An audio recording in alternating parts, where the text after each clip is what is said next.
Story with Binaca. सुनिए कहानी Binaca की जुबानी। तो लीजिए, हाजिर है रविंद्रनाथ टैगोर की लघु कथा हीरा कुणी। एक बार की बात है, एक ग्वालिन का नाम था हीरा और उसकी गाय का नाम था कुणी।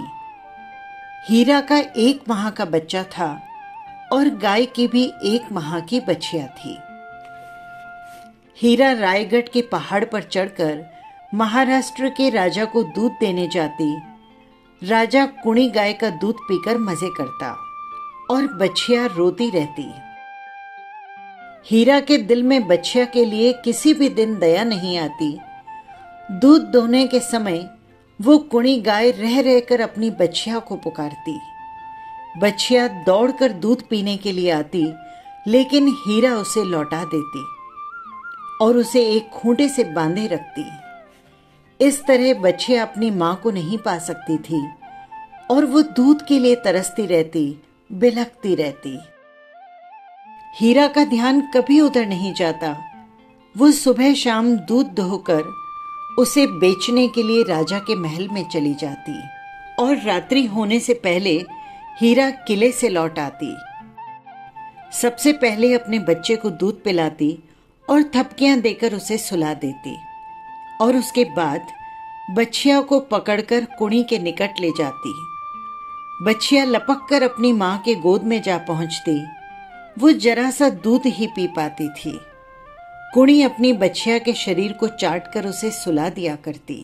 बछिया भूखी रह जाती थी और राजा दूध पीकर आनंद मनाता।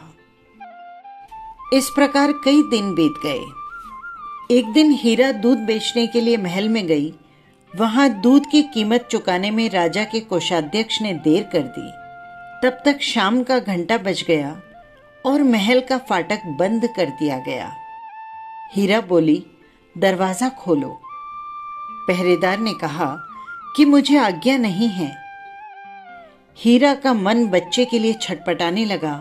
वो रो रो कर बोली, मेरा मुन्ना भूखा है, मैं तुम्हारे पैर पड़ती हूं, दरवाजा खोल दो।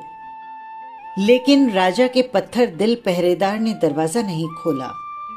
बालक को दूध पिलाने के लिए मां की छाती फटने लगी। उसने फाटक की जंजीर पकड़कर हिलाई और प्रार्थना की, अरे भाई, सिर्फ एक बार दरवाजा खोल दो। पहरेदार ने झल्ला कर कहा, तू सुनती क्यों नहीं? मुझे आदेश नहीं है। सूरज छिप गया। पक्षी अपने पंख फैलाकर अपने बसेरों की तरफ उड़ चले। किले के बीच भाग में देव मंदिर के ऊपर शाम का तारा दिखने लगा। हीरा रो रो कर मन ही मन सोचने लगी, काश मुझे पंख लग जाते और मैं अपने लाल के निकट पहुंच जाती। वो बिना दूध के रो रहा होगा। पर्वत के नीचे तराई में ही हीरा का घर था।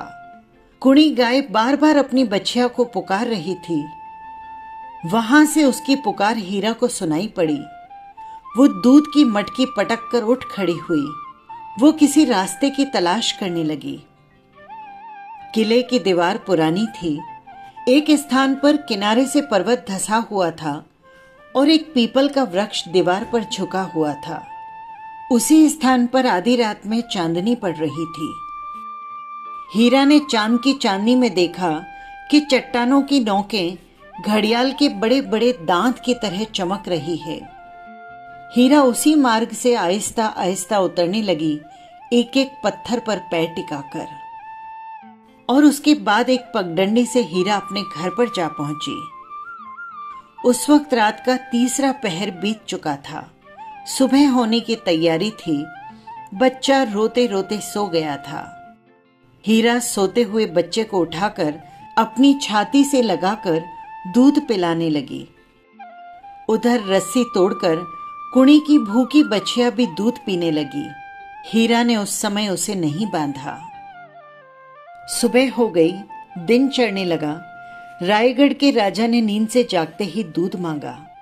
हीरा दूध नहीं लाई थी, क्योंकि आज वो कुणी की ममता को समझ चुकी थी। सिपाही दौड़ाए गए हीरा के मकान पर दूध लाने के लिए।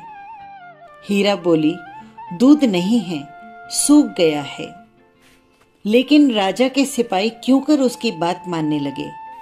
हीरा को पकड़कर किले में लाया गया। राजा ने हीरा से पूरी कहानी सुनी। उनका हृदय भी पिघला। राजा ने हीरा को एक गांव में जागीर दे दी और जिस रास्ते से हीरा अपना जीवन खतरे में डालकर अपने बच्चे के पास पहुंची थी, राजा ने उस कठिन मार्ग का नाम रखा हीराकुंडी। बस यही थी छोटी सी कहानी। फिर मिलेंगे किसी नई कहानी के साथ। नमस्कार।